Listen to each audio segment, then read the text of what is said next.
What if everything you've ever tried to escape, pain, loss, disappointment, was never your enemy? What if, instead of destroying you, those experiences were trying to forge something unbreakable within you?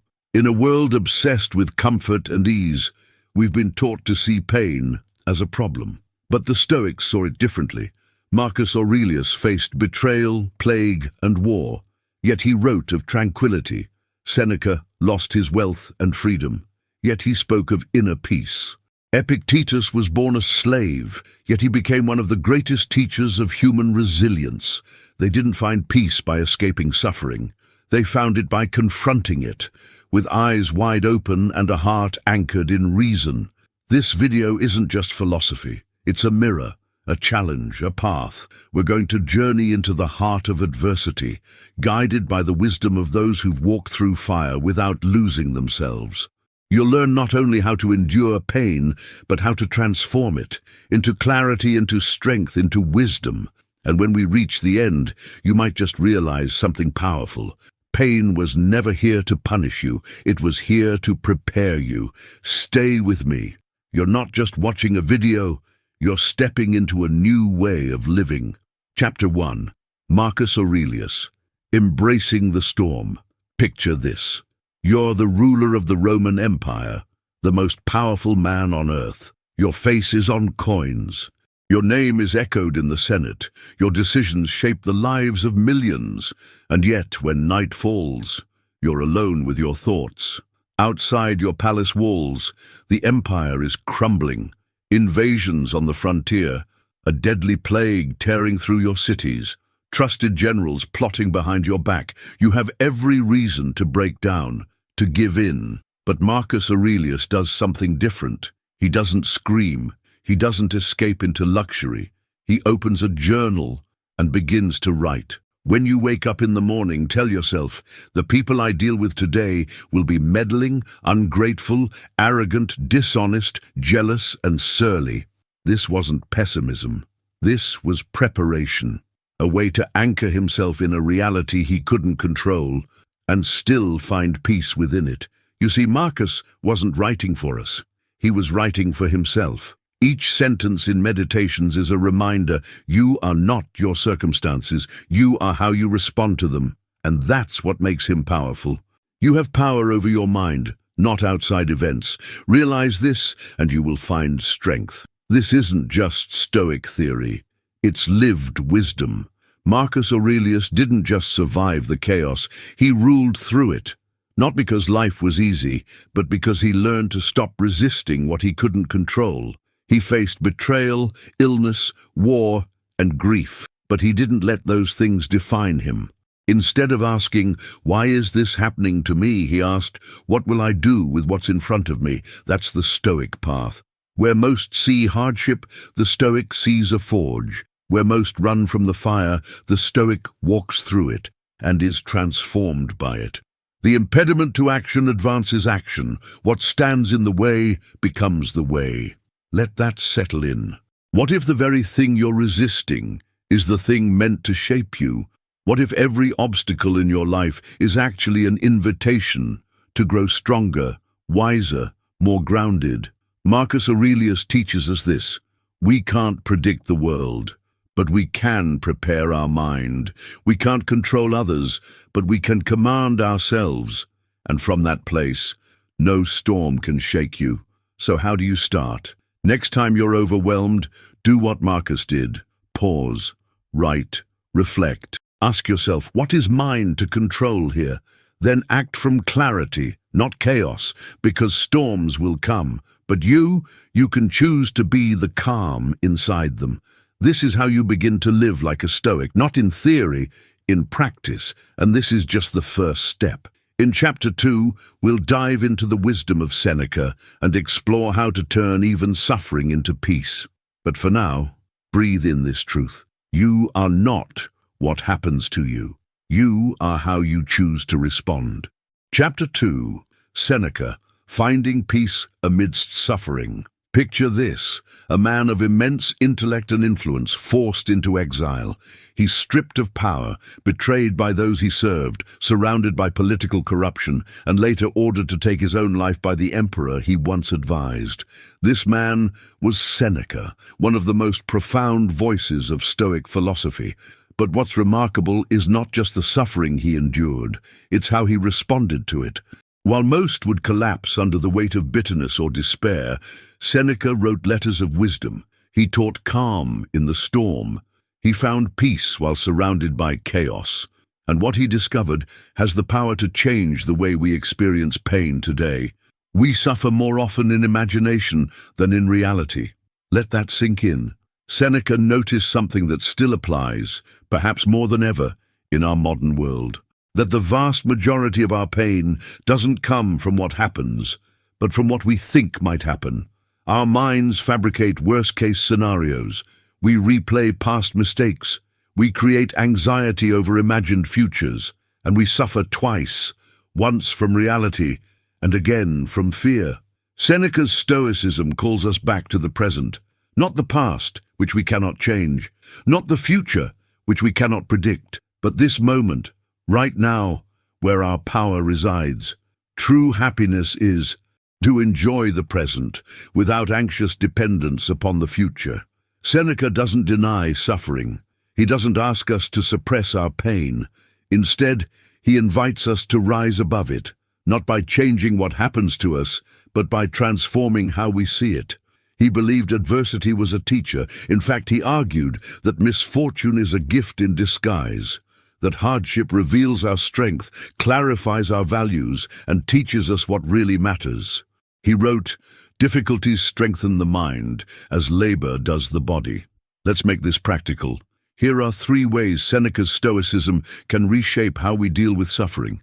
Accept the nature of life. Understand that pain, change, and loss are inevitable. When we stop resisting this truth, we stop adding unnecessary suffering to our experience. Control the narrative. Instead of labeling pain as punishment, view it as training. Ask, what is this moment trying to teach me? Perspective is power. Detach from excessive desires.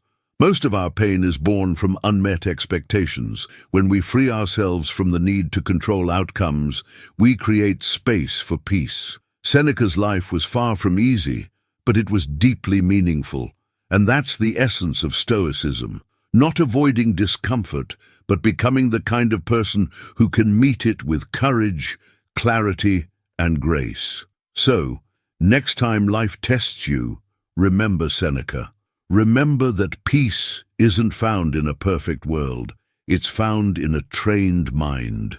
Coming up next, we dive into the power of Epictetus, a man who began life as a slave and rose to become one of Stoicism's greatest teachers. He'll show us how our response is more powerful than our circumstances. Stay with me. You won't want to miss it. Chapter 3, Epictetus, the power of inner freedom. He had no wealth, no status, no physical freedom. Epictetus was born into slavery. His body was beaten. His choices were limited. Yet despite every external constraint, he discovered something extraordinary, a kind of freedom no one could take from him. No man is free who is not master of himself. Let that echo for a moment. While others chained his body, Epictetus freed his mind, and in doing so, he gave us one of the most liberating truths in Stoic philosophy. You may not control what happens to you, but you always control how you respond. Imagine the power in that. No longer a prisoner of external chaos. No longer a victim of other people's behavior. You become the author of your reactions, the sculptor of your inner life. This is not just philosophy, it's personal transformation. Think about your own life. How often do you feel helpless, like things are spiraling beyond your control?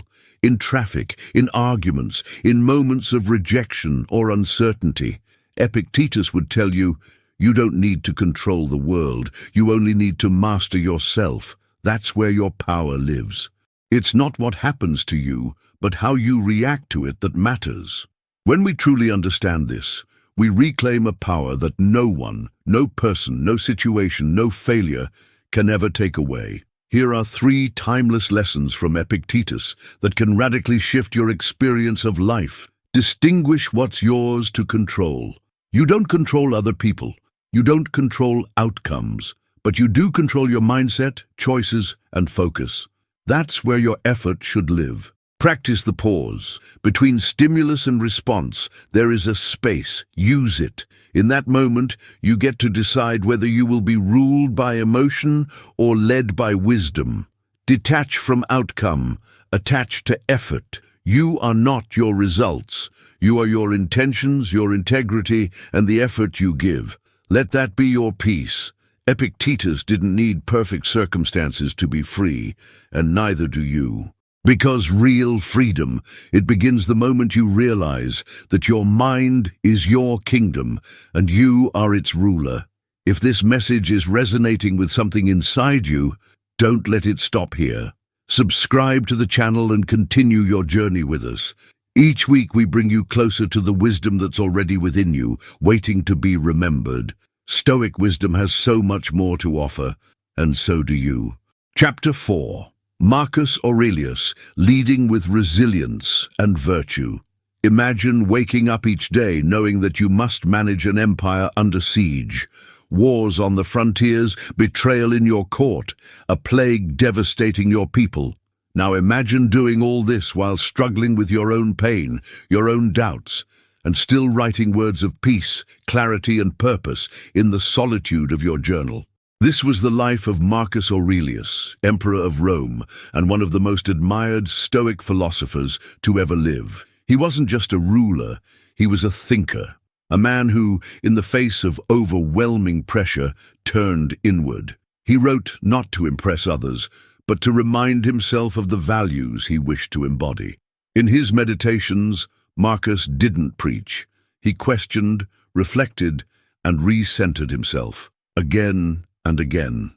You have power over your mind, not outside events. Realize this, and you will find strength. This is the heart of his philosophy. We do not control what happens, but we always control how we respond. And it's in that choice, between reaction and reason, between chaos and calm, that our strength is found. Marcus Aurelius teaches us that virtue isn't an abstract idea. It's an action, a discipline, a daily effort. What can we learn from him today? In a world flooded with distractions, pressures, and emotional overload, Marcus offers a compass. Focus on what you can control. Your thoughts, your attitude, your actions. These are your true domain. Stay grounded in the face of chaos. The world will test you, but you do not have to be shaken. Anchor yourself in values, not outcomes. Lead yourself first. Whether you're guiding a team, a family, or simply your own life, authentic leadership starts within. Imagine applying this in your own life. The next time you're overwhelmed, pause. Ask yourself, what part of this is truly under my control? Then act from that place, calmly, deliberately, like Marcus would. Leadership, according to Marcus, is not about dominance or charisma. It's about virtue. It's about being the kind of person others can rely on, not because you're always right, but because you're always real. And maybe that's the message we all need today, that you don't have to have all the answers. You just need to return to what matters, again and again, just like he did. If this message is resonating with something inside you, don't let it stop here. Subscribe to the channel and continue your journey with us. Each week, we dive deeper into the timeless wisdom of Stoicism, wisdom that can transform the way you lead, love, and live. Stoic philosophy has much more to offer, and so do you. We're just getting started. Chapter 5. Respect, the foundation of any real connection. Respect. It's one of those words we hear all the time, so often, in fact, that we sometimes forget what it truly means. But in reality, respect is the cornerstone of every meaningful relationship we will ever have. Without it, trust crumbles, communication fades, and emotional safety vanishes. When we are respected, we feel seen, we feel heard, we feel human. But when respect is absent, something inside us slowly withers. We begin to question our worth. We doubt our voice. And sometimes we even forget what it feels like to stand tall in our truth.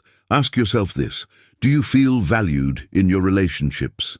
Do people take the time to truly listen when you speak? Or are you constantly interrupted, dismissed, or overlooked?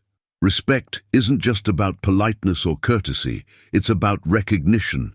It's about the quiet acknowledgement that your thoughts, your feelings, your presence matter. Seneca once wrote, "We are members of one great body.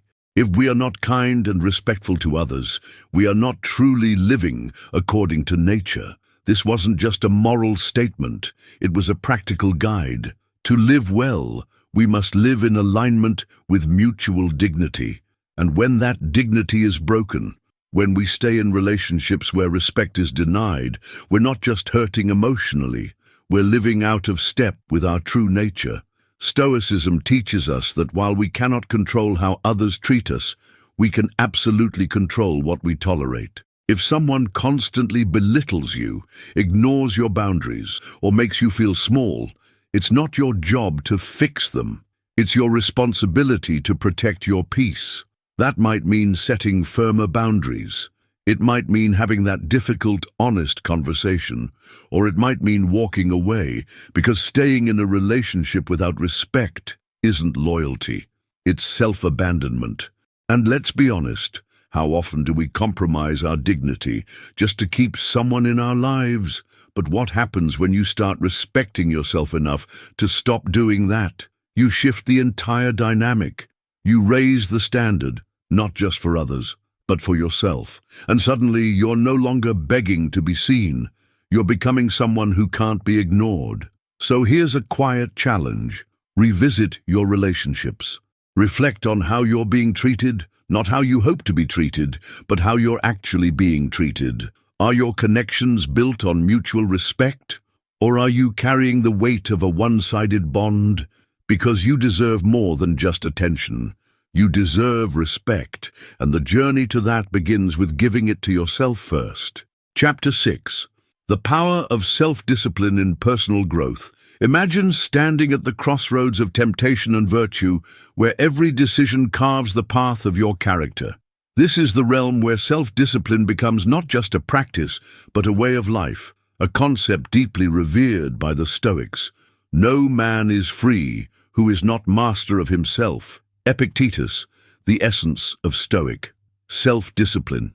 For the Stoics, self-discipline was the cornerstone of a virtuous life. It wasn't about suppression, but about mastery, aligning one's actions with reason and virtue, regardless of external circumstances. This discipline was seen as the anchor amidst chaos, the compass guiding one toward true north. Practical steps to cultivate self-discipline. Embrace negative visualization. By contemplating potential challenges and setbacks, you prepare your mind to face them with equanimity, reducing anxiety and fostering resilience. Practice voluntary discomfort. Occasionally stepping out of your comfort zone, such as skipping a meal or enduring the cold, can strengthen your willpower and appreciation for life's comforts. Focus on what you can control. Distinguish between what is within your power and what is not. Direct your energy toward your thoughts, actions, and responses, letting go of the rest. The transformative power of self-discipline. By cultivating self-discipline, you not only gain control over your desires and impulses, but also pave the way for personal growth and fulfillment. It's through this mastery that you can navigate life's adversities with grace and emerge stronger. If this message resonates with you, don't let it end here. Subscribe to the channel and continue your journey with us. Each week we delve deeper into Stoic wisdom, uncovering timeless principles that can transform your life. The path to self-mastery is ongoing, and together we'll walk it step by step. Chapter 7. Accepting the unchangeable, the heart of Stoic resilience. What if the pain you're carrying isn't coming from what happened, but from your refusal to accept that it happened? We often think strength means fighting everything that hurts, pushing back, fixing, forcing. But the Stoics believed something far more radical. Don't seek for everything to happen as you wish it would, but rather wish that everything happens as it actually will, and your life will flow well. Epictetus. That one shift, from resistance to alignment, can transform your entire experience of life. Why acceptance is a form of mastery. Let's be clear. Acceptance isn't weakness. It doesn't mean you condone the injustice, the heartbreak, or the failure. It means you stop fighting against what already is and start responding with wisdom instead of woundedness.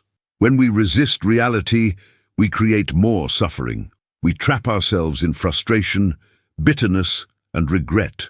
But when we accept reality, we return to our power. We stop leaking energy into things we can't control and focus on the one thing we can always shape: ourselves. What the Stoics taught us about accepting the unchangeable.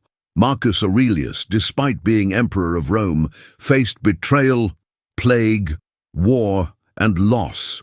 But he wrote not in despair, but with clarity. You have power over your mind, not outside events. Realize this, and you will find strength. The Stoics didn't teach blind surrender. They taught us how to face the chaos of life without becoming chaotic ourselves, to hold sorrow but not be drowned by it, to walk through fire and still choose virtue. 3 practices for radical acceptance. Control the controllables. Every day remind yourself, is this within my control? If it's not, release it. If it is, engage with calm precision. This single filter can untangle 90% of your emotional knots. Reframe the challenge. Life is not trying to destroy you. It's inviting you to grow. Ask, how is this shaping me? This doesn't deny your pain. It elevates your perspective.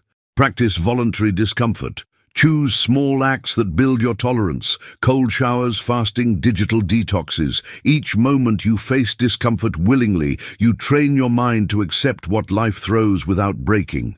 From resistance to resilience.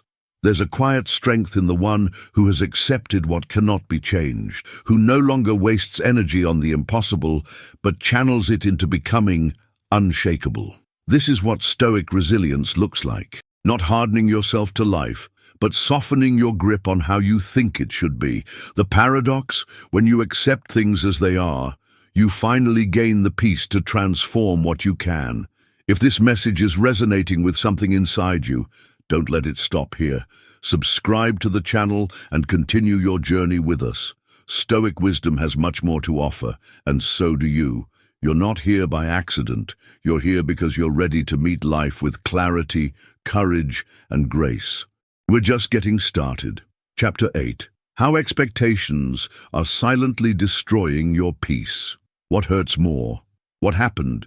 Or what you thought should have happened? So much of our suffering doesn't come from life itself, but from the expectations we place on people, on outcomes, on time frames. We expect someone to stay. We expect a situation to go our way. We expect life to reward our effort right now. And when reality doesn't match the script we wrote in our minds, disappointment, anger, despair, the Stoics warned us, expectation is a trap disguised as hope. Seneca knew this pain. It is not the man who has too little, but the man who craves more, that is poor. Seneca. This craving for more, for things to be different, better, faster, is what robs us of our inner stillness. Expectations turn today into a battlefield between what is and what I wanted. Seneca believed that peace comes not from getting what you expect, but from expecting nothing and appreciating everything. Why expectations can ruin relationships. Let's bring it close to home. You expected them to understand you. You expected them to care. You expected them to say sorry, to show up, to change. But here's the hard truth. People don't break your heart. Your expectations of who they were supposed to be do. The Stoic teaches, don't expect others to be anything but human, flawed, inconsistent, imperfect, just like you. The more you demand from others what they cannot give, the more resentful and bitter you become. But when you drop the weight of expectations, something shifts. You begin to see them clearly, and more importantly, you begin to free yourself. The Stoic alternative: anticipate. Don't expect. Anticipation prepares you. Expectation traps you.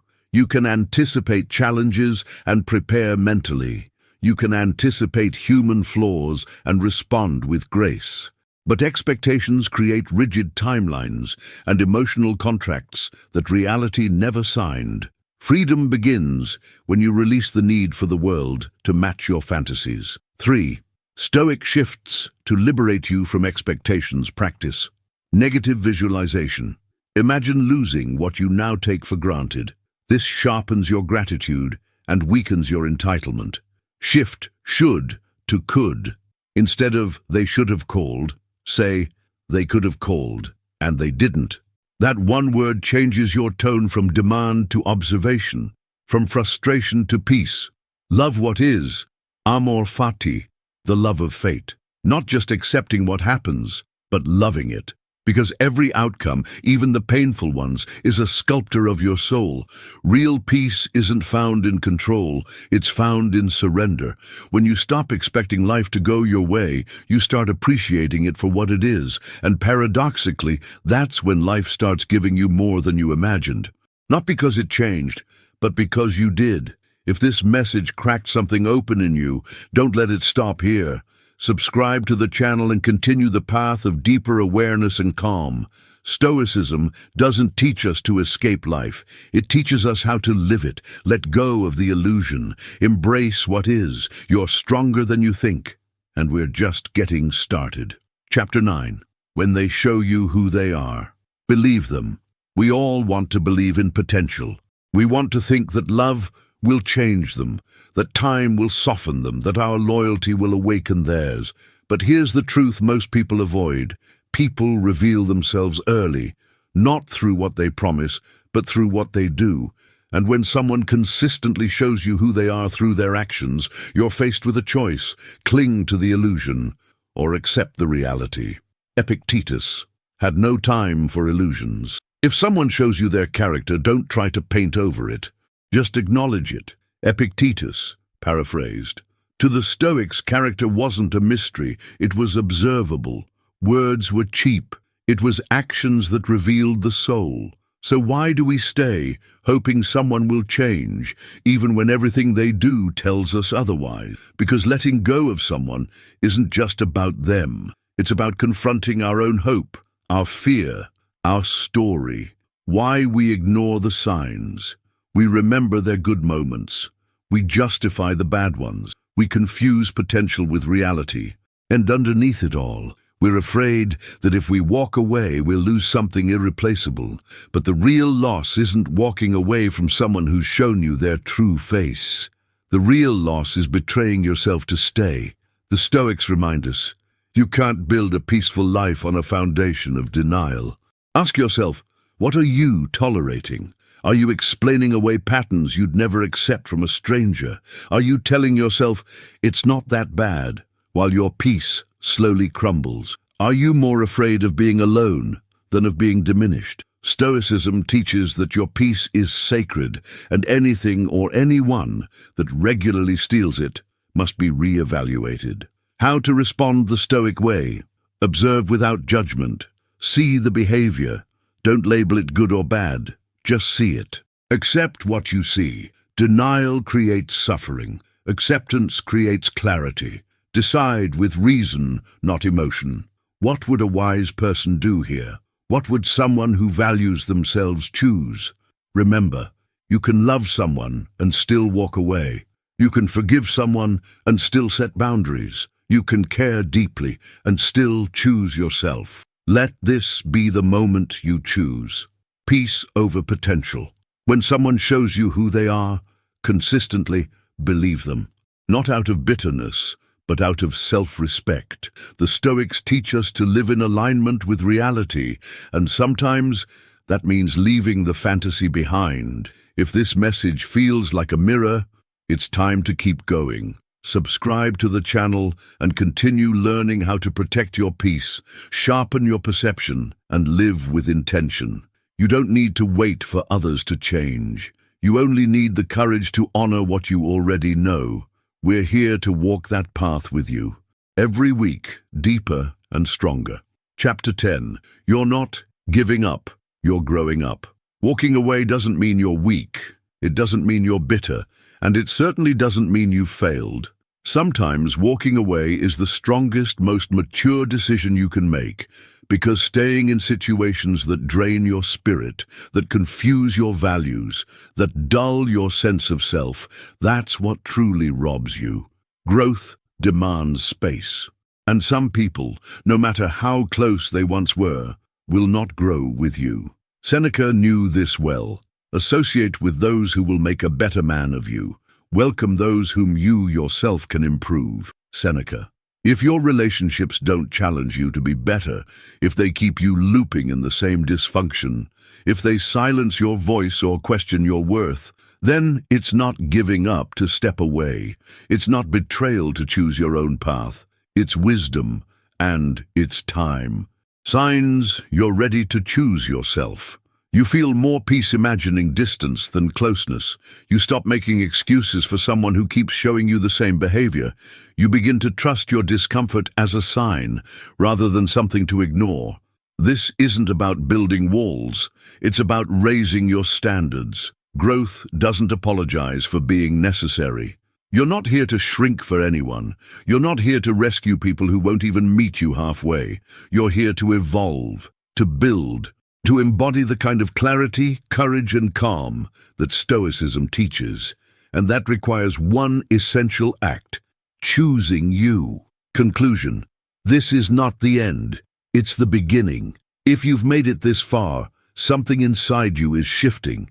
You're seeing things not just as they are, but as they could be if you chose differently. The Stoics never asked us to live without emotion. They asked us to live with reason, with virtue, with alignment. Ending a relationship that no longer serves your growth isn't a tragedy. It's a turning point. It's your chance to reclaim your peace, your values, and your future.